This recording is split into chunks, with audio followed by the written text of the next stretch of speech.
Hello, you wonderful people, and welcome to another episode of Not Too Comic Book. This being a show where I talk about TV shows that are adaptations of comic books. For today's episode, I'm going to talk about Mob Psycho 100, Season 2, Episode 11.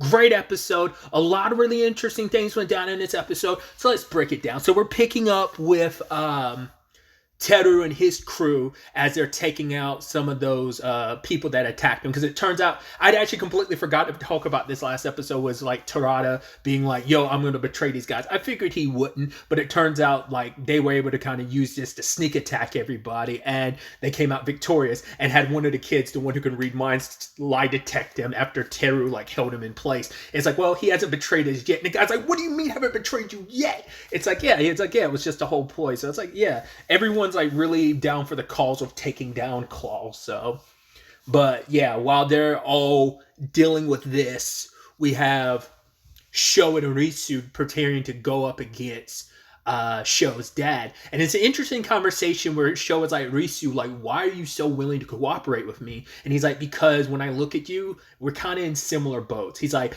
I for so long, and still, I guess to some extent, still have some fear about what would happen if my brother ever lost control. That fear is still, even with everything that's going on, he knows like that's still there. I mean, Mob even subconsciously still holds his emotion in place because he never wants to cut loose too much. And once again, that fear, that trauma is still kind of there in Ritsu, but it's like, your dad is kind of out of control right now, and I'm helping you rein him in, and Sho appreciates that. But just in, it's like, was it Shimizaki, the number one guy of the Ultimates? He shows up and Ritsu's like, no, I'll take him on. And it's like, Ritsu's outclassed, but Ritsu's still doing his thing. He's holding his own, and it's pretty impressive.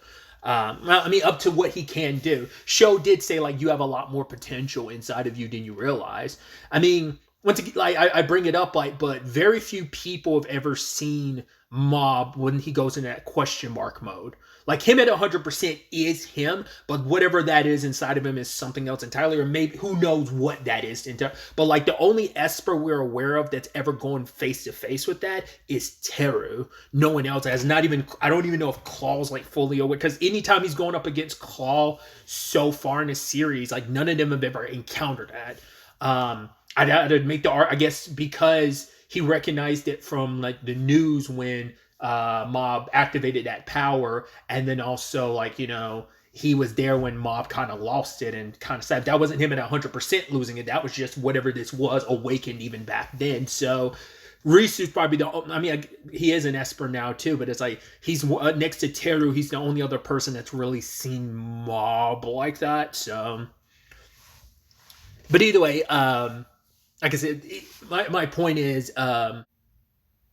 so that's my point, was just bringing up the whole, like, Sho does say that he has a lot of potential, but I think Risu's kind of like, well, you don't really know what my brother's fully capable, because you only saw like a fraction of that last season. But yeah, I mean, he's all on defense, because it's like Shimazaki can, like, once again teleport everywhere, so it's like, guy seems kind of broken and it's still a one-sided fight. But I thought it was interesting because he's saying like, yo, you should join our side and stuff like that.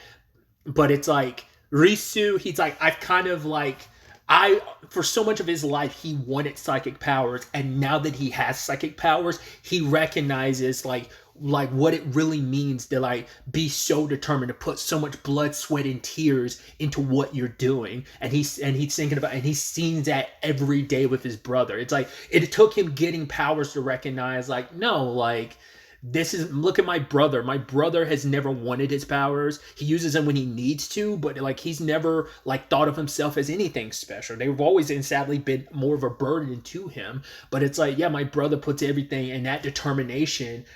That's what I'm envious of. That's what I want. Because he's like, no one's ever going to take like, me having fun in my life. No one's ever going to take that away from me. And like, look at Mob. Like, yes, psychic powers have kind of played a role in putting people in his life and making his life more fun, but he's never used it as a way to kind of have power over someone else, which is kind of the opposite of everything that Claw represents. And even the former members of like the former 7th Division people, the former Scars, they're still Scars because of their scars, but those former people, like, they are living their lives because of the example Regan kind of set for them all. So But I love that moment where it's just like, all right, he's about to try and beat Risu, but then he gets a manhole cover to the head. I was like, hey, yo, he didn't dodge that. And it's all the scars because, like, yeah, you beat us up in the sewer, but it's like, nah, Teru's here to lead the charge. And it's like, if we all attack you, there's a limit to what you can do. You might seem powerful, but get enough of us ganging up on you, you're going to go down. And once again, it's just like how like beautifully animated the fights are. And it's just like, and how like large scale these battles are. And just like him getting tossed around, like everyone's playing their part, but they're still getting their asses handed to him because he's still countering everything that they do. Like Teru seems to be the one that can kind of get the most licks in on him because he is like, I think amongst all of them, he might be probably the strongest maybe, but it's still like every one of them is weakened and every one of them is beat up. I mean, especially because Teru hasn't fully recovered from like the last time him and Shimazaki like duked it out. And once again, that was a pretty one-sided slugfest. So, but yeah, as the fight continued, it was a situation, like I said, he believes himself to be dominant, that no one can beat him because he can kind of see everything coming. But then like Teru like surprises him because at first he's like, all right, you're the biggest nuisance of them all because he's like constantly, because I think the guy with the guns like ended up shooting the bullets and one of them grazed his face. It's like, yeah, like that manhole cover still did some damage to you. So it's not like you're completely omnipotent. Like the fact that some of this stuff is getting through. And then he saw Teru, he's like, all right, you're kind of the biggest issue, so I'll deal with you first. And he kind of like, it's so interesting because Teru's on the Teru was kind of already on the opposite side of things back when he was fighting Mob in season 1, but even more so in this case where he's just like getting ragdolled everywhere, and it's like Shimazaki is like teleporting all over the place, punching. You're just like, ugh, this is kind of bad. But even then, I love Teru still getting the upper hand in the fight because he's like, yo, you're underestimating me because like you are so confident in your abilities and you rely on them so much. It actually kind of I think for him, it's like, I think it's, they don't quite say this. He uses a word I wasn't really sure. I'm like, I don't know what that word is. But basically it's kind of like, I interpret it as like, I don't know if he's saying like, because of how you fight and you rely on your powers so much, you become predictable in the regards of like, yeah, you can see moves and stuff, but your actions become predictable because that's all you've ever done is rely on your powers, which it feels poetic for Teru to do that because Teru relied on his powers so much and thought very much like the people Claw did of dominating people with its powers. And then, you know, it's like Shimazaki being like, oh yeah, like next to our boss, I am like probably like the strongest Esper out there. And then like Teru laughs at him because he's like, oh, like you guys don't even have an idea how powerful there are people out there, obviously keeping Mob in mind.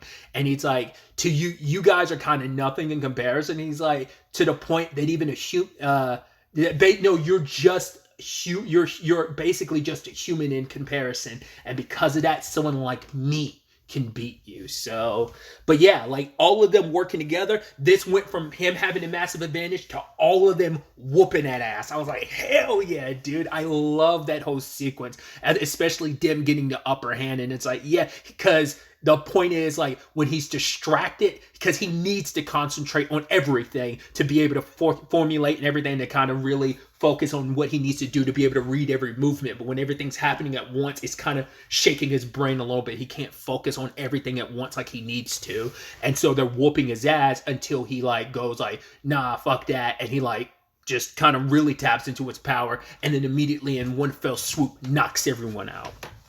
So before finishing that out, we'll circle over to Mob, who comes across a whole bunch of Esper guys from Claw robbing a store, and that store ends up being a place he goes with his brother, and he's just kind of like, right, like you rely on your powers too much. Could you fix the window that you broke, or pay for the vegetables that go into like the sandwiches? It's kind of like, you're here disrupting so much of life and everything because you're relying on these powers. And it's like, if no one's going to put you in your place and kind of teach you you're in the wrong here, I'll be the one that do that. But then the plant guy shows up, and now Mob has to like fight him and is dealing with the plants and stuff. And obviously and once again, these little things coming full circle, Mob understands and kind of like, I think I don't know if that was just him blocking the plant guy's attacks, but I think he might have also been utilizing them because once again, something at the beginning of the season coming right back because like they had that whole farmer they were helping out in the first episode. I believe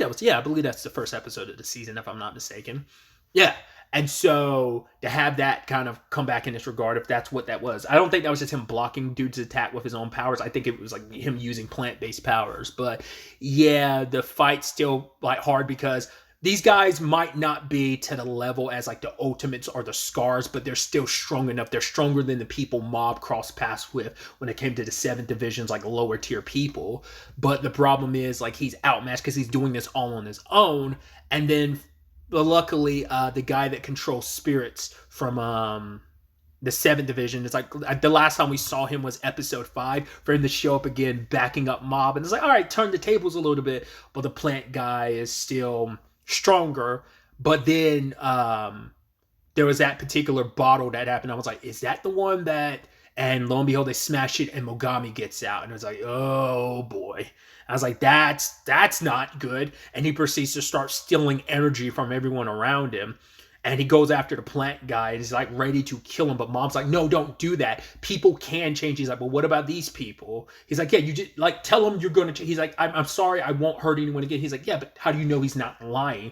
People are so incapable of change. What are you going to do? Watch him for the rest of his life to make sure? And he's like, no, I can't do that. But, you know, I'm trying to remember what Mob said. He said something that convinced Mogami where it's just kind of like, you kind of have to like give people a chance, you know? You can't just always assume the worst in people. And Mogami was kind of like, yeah, that seems like such a thing that you would say. But he's like, sometimes you need to be very hard with people. And I'm curious to see what you're going to do going forward. And for Mob, it's like being hard on people. It's like, that's not something I'm really good at. And once again, it is the thing, an aspect of Mob. I even love that whole thing from Dimple, like near the end of the episode.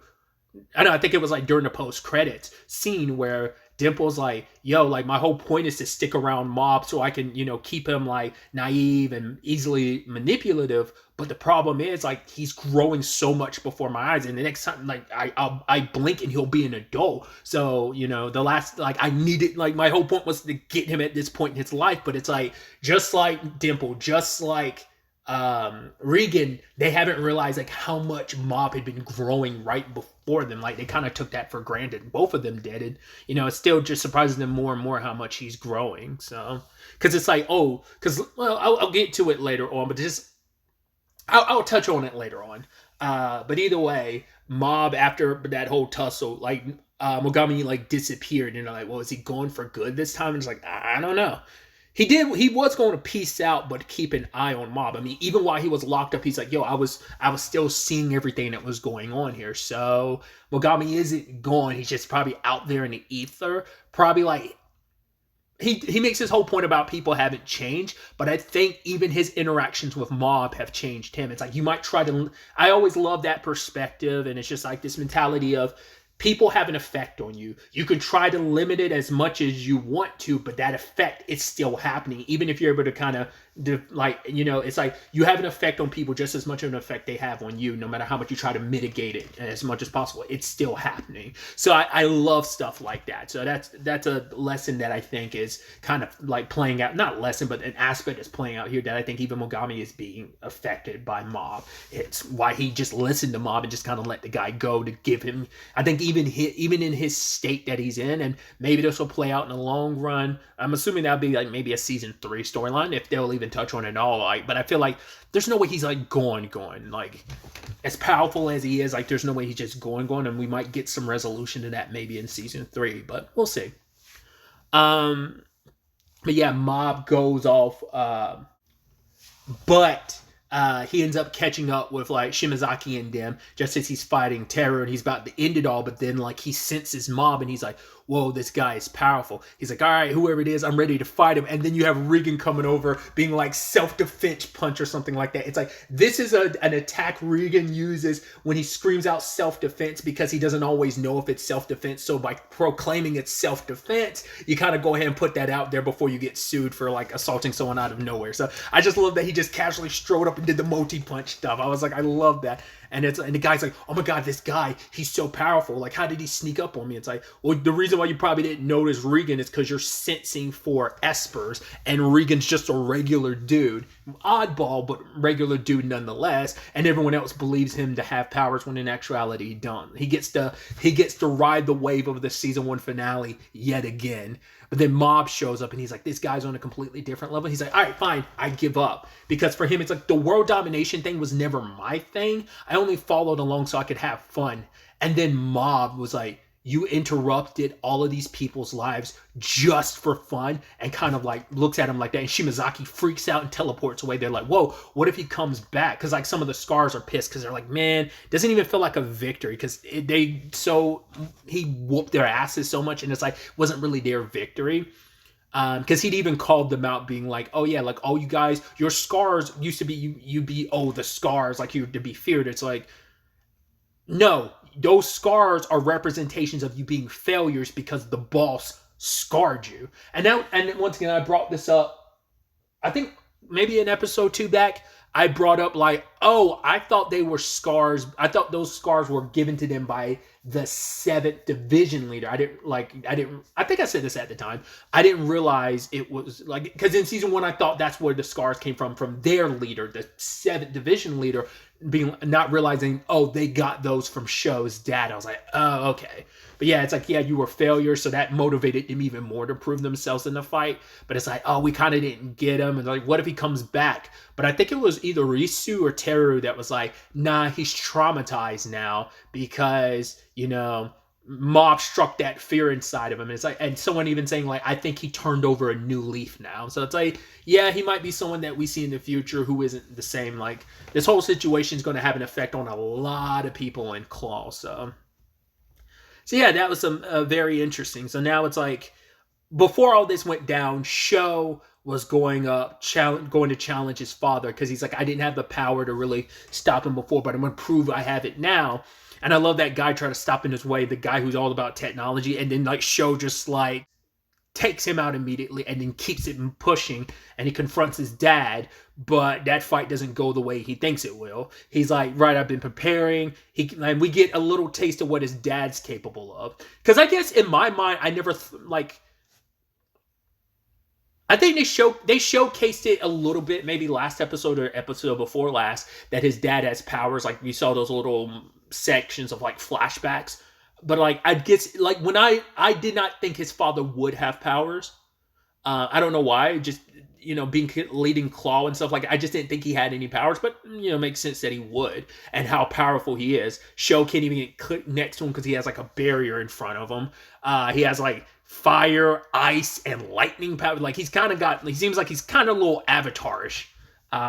Specifically, like the animated series Avatar, you have to stress that because of James Cameron's Avatar. You kind of have to do that now, you know. But either way, when it's all said and done, like Sho is no match for his dad.